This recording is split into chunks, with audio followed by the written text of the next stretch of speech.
खाथि खाथि पिकनिक जालायनाय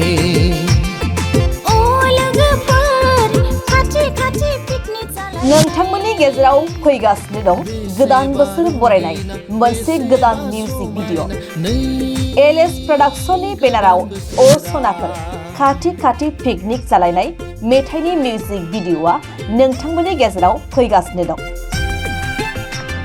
मेथाइ रोजाबगिरि देरहासार नार्जारी आरो लक्षिश्री स्वर्गियारी रोजाबनाय अ सनाफोर खाथि खाथि पिकनिक जालायनाय मेथाइनि मिउजिक भिडिअनि शुटिंखौ दिनै बरन्दी दैमानि खर'आव थानाय ग्रासलेन्डआव लानाय जादों। लक्षिश्री स्वर्गियारीनि दिहुननायाव हेमन्त बर'नि लिरिक्स ट्यून आरो मिउजिक होनायाव देरहासार नार्जारी आरो लक्षिश्री स्वर्गियारीनि रोजाबनाय अ सनाफोर खाथि खाथि पिकनिक जालायनाय मेथाइनि भिडिअखौ डिअपि महरै बिबान लादों अनसु ब्रह्मआ। लोगोसे डिरेक्शन आरो करियोग्राफार महरै बिबान लादों सन्जीब दैमारिया। नोंथांमोना साननैनि उनावनो एलएस प्रडाक्शन इउट्यूब चेनेलाव बे गोदान मिउजिक भिडिअखौ नुनो मोनसिगोन।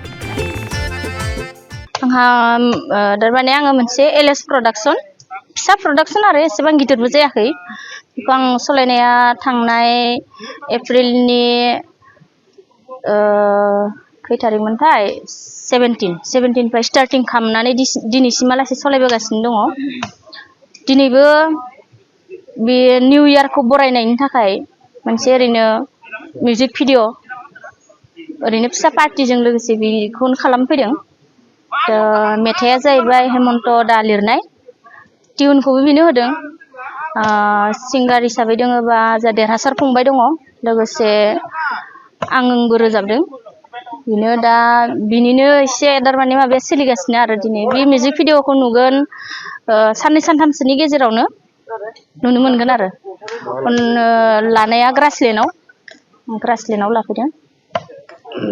लकेसन मोनसेयावनो कमप्लिट बेखिनियानो।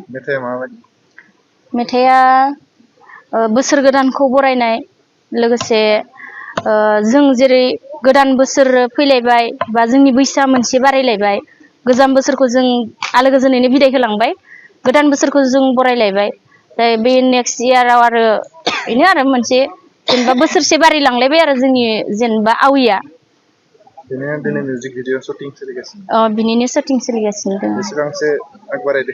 ओरैनोथ' दा आधा थांबाय होननानै बुंनांगोन आरो दंबावो आरो आधा दंबावो। रायजो राजाफोरखौ आं बेखौनो खावलायो जे नोंथांमोना अननानै आंखौ सापर्ट खालाम आंनि चेनेलखौ साबस्क्राइब खालामना हो शेयार खालामना हो लाइक खालामना हो कमेन्ट खालाम आं बेखिनिखौनो खावलायो आरो जाय बिथांमोना निउ इयार जागोन बा पिकनिक जागोन बिथांमोना बे मेथाइजों रंजागोन होनना सानो नामा? आंथ' बेखिनिखौनो आसा खालामनानै दङ जेनेबा आंनि मेथाइखौ जाहाथे रायजो राजाफोरा अनसायगोन बा पिकनिक जानो थांनायफोराव रंजानाय बा गोदान बोसोरखौ बरायनायनि थाखाय रंजानायाव एसेबाबो थारमाने आंनि मेथाइया साक्सेस जालांगोन होननानै आं सानदों आरोना दा मा सानो आं बेखौ मिथिला।